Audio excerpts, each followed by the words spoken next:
It's the end of the day with Ray. Hello, my friends. Well, you can see on my Sharp Interactive board, it's none other than Rick Lambert. Rick Lambert is the CEO and founder of Sell to Win. He also owns End-to-End Communications. And most importantly, ladies and gentlemen, he is the host of the Smarketing Show every Thursday, brought to you by Rick Lambert. Rick Lambert, how are you doing, my friend? It's always great having you on the end of the day with Ray. And we're on video, Ray. One of the primary mediums I think we agree upon. One thing we do agree upon anyway, people got to get on video and get their message out there, especially in 2022. Well, I would tell you this, that, Rick, we are going from blogs to vlogs. I've been saying this for a long time, and, it's just amazing to me as I look around the industries, whether it's in our space or the IT services space.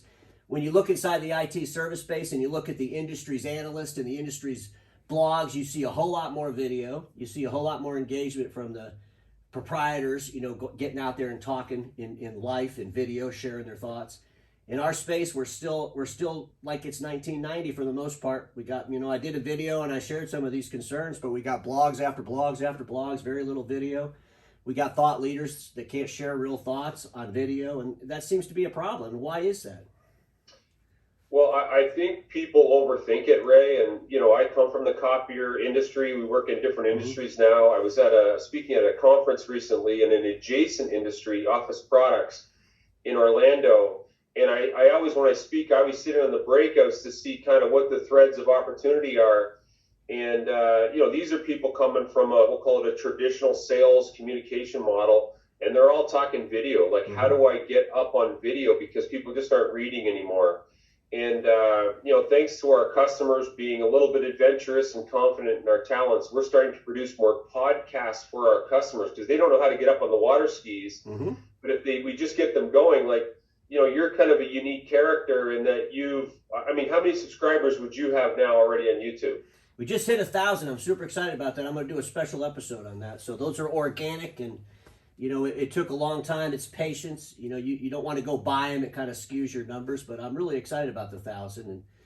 And my venue has always really been first to LinkedIn. YouTube was just a place to store the videos, but now I'm starting to realize that, hey, there's opportunities to make revenue on that. So we'll see how that goes.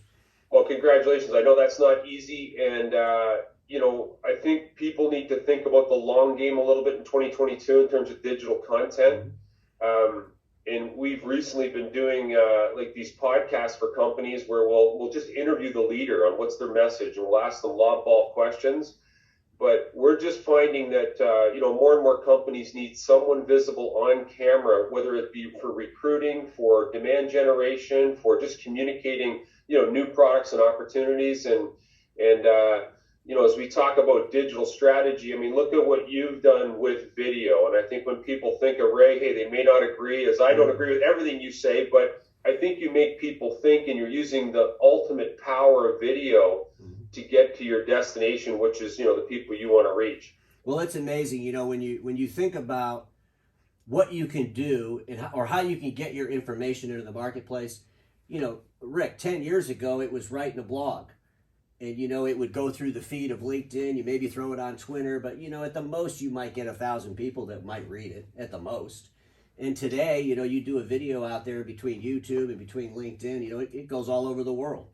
I've literally communicated with people all over the world because they saw a video, which is just awesome to me. It's really humbling and I love it. And I can tell you, like, our agency, we provide digital marketing services. We always have to run that balance between content for search engine optimization, meaning a nice long blog that's got good content, well optimized, versus something that, people will actually be attracted to and watch and view and, get shared, et cetera. And we've just seen video, the power of video from lead gen just go right through the roof. And I think in the industry that you talk to a lot, and I come from the copier, we'll call it, or the managed services now, if you look around in your market, I think what you'd find is a lot of people are not yet on video. We just built 24 videos for a copier dealer that we're launching a new website for next week.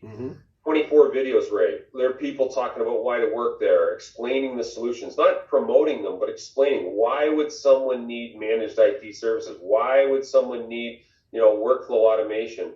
And I think one of the things, your question on why people don't get into it, I think it's like anything. If you don't know where to start, it becomes very overwhelming. And, I think if you get someone that's built a video strategy for a company before, because it's a different cat than kind of a content strategy, video is a very special medium. And so we're just finding a lot of success in micro videos, being short videos. We're doing a lot of FAQ videos now. We had one team, 9 sales reps. We just had each of them answer 3 questions each that their customers ask all the time. And the social appetite for that has just been through the roof to get traffic back to the site. So, I know you talk a lot to imaging dealers that are moving upstream into solutions, but if you think about other adjacent markets, people are jumping on video, and I just think it has to be a part of someone's thought process for 2022. And you're a living example of how video, can accelerate someone's message to reach so many people, rather than just, we just don't see people reading anymore as much like they used to. No, it's amazing to me. And, it's even worse when you see the magazine show up in a digital landscape. But before you can read it, you got to put in all these codes, and it's all cumbersome. It's like, just let me read the damn thing, or more importantly, just have a video. But, I know you just came back from a big Xerox training. I want to hear a little bit about that, because I know, Xerox, like all the other players in our space, has about 4 different generations working there today. And so when you're at this class training, what were the generational levels there, and how did it go with the video training? Because I think it was all 100% focused on video was your part. Is that correct? Yeah. So we really appreciate, of course, our partnership with Xerox Corporation. We believe that they're out in front of so many things to help their people sell to win. And, thanks to the leadership team there, we were allowed to come in as a kind of keynote segment on how to create selfie videos for LinkedIn. So we had 50 of their top roughly resellers throughout the United States. And I basically, you talk about generations, right? We got digital natives, your Gen Zs, millennials in there that no problem flipping up the phone, shooting a video, through to people that are, probably in their twilight years of the industry, been selling for 35 years. And, I was really impressed of the people, the full group. We had, I would say, about 90% of them captured 3 videos that were ready to go at the end of that session. Right. And for Xerox, what that did was all of a sudden it took their message through the voice and face of the people in the field that know the customer to communicate about Xerox opportunities in an educational way. And we had one gentleman, we had a contest after, because I'm big on, one-time event stuff doesn't work. You need an ongoing kind of continuum. Sure. Anyway, we had one gentleman that had never posted a video before, and within the first 4 weeks after the event, he was closing in on 30 videos posted. Just phenomenal performance. And so many others, they just need to get up on their water skis, Ray. And I think people just need a little bit of coaching, and confidence, by the way, how to do that regardless of generation. Well, it's easy to do. You see how I'm recording us right here. I got the tripod, the iPhone. It's not complicated. And, when you do it, you go back and you watch it. You get better. I always tell people 700 videos on YouTube that I have. If you go down to the very first 5 or 10 or 15, they really sucked, Rick. They were terrible. I was reading stuff. I didn't know what I was doing.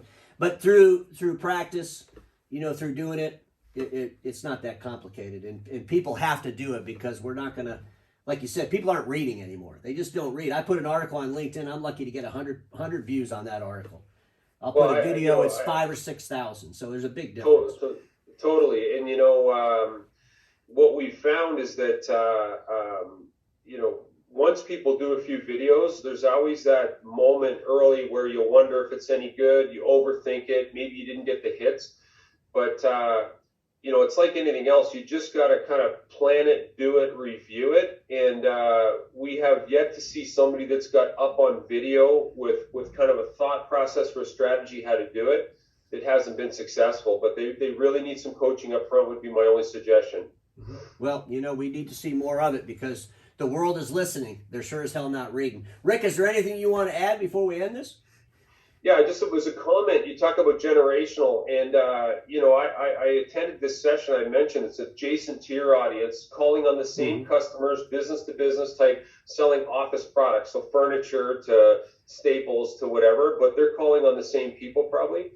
And I would just close with this, that an older gentleman who runs a very successful business in that industry was on a panel, and his comment was, don't let your salespeople go back to what they were doing before the pandemic. And that really rung my bell, whether it's video or digital communications. They had me down there talking about digital prospecting because, hey, if we can't get belly to belly with people, or we need more coverage or more demand generation, we need to use technology. And I think, we focused on video a bit today, but it's just one of kind of several things. But if you don't have a video strategy for 2022, I think you may be missing an opportunity that your competitors are probably thinking about. Well, Rick, we've built a pretty good relationship. We've seen each other in person one time in 5 years. We meet in that intersection between that digital and physical world, and that's where the whole world needs to be able to navigate their customers for sure. Because everybody watching me knows this. Status quo is the killer of all that'll be invented. Don't get stuck in status quo, and I'll see y'all tomorrow.